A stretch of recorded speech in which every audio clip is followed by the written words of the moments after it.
Football season fast approaches. A recent study casting shadows over the gridiron. 23 ABC's sports director Stephen Hicks joins us now with more on that latest study regarding concussions and the effects it could have on the brain. Stephen? Yeah, Tim, while football gets all the headlines here in Kern County, the sport accounts for just about half of the 180 concussions that were reported in the school district last year, and it's because of that high number that safety is a top priority. In a sport as physical as football, it's not a question of if, but when.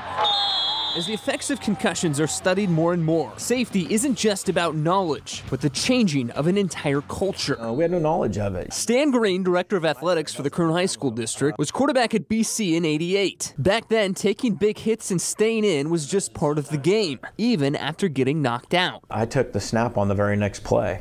Anymore, I would probably be in an ambulance on the way to the hospital because you lose consciousness. That's an obvious issue. Today, the culture is changing, and for those at the Center for Neuro Skills, not a moment too soon. We see the long-term effects of these types of injuries.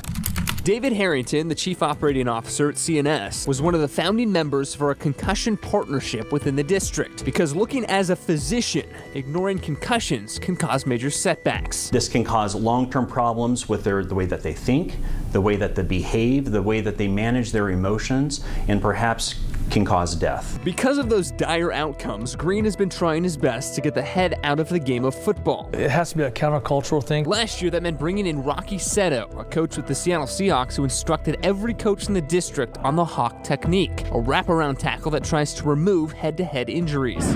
Just this summer, it was a similar tackling clinic at BC, attended by more than 300 players. Still, Harrington says all the education in the world doesn't do a thing if players don't self-report their symptoms. Watch your kid closely. If there's any risk or any suspicion, get them to the physician. You need to make sure you monitor that and you take it very seriously if your kid has one concussion. Now, next week, there is a meeting for parents and coaches to identify the symptoms and what an athlete needs to do to return to the field of play after suffering a concussion. That is set for Tuesday at 6 o'clock inside the Centennial Auditorium. In the studio, Stephen Hicks, 23 ABC Sports.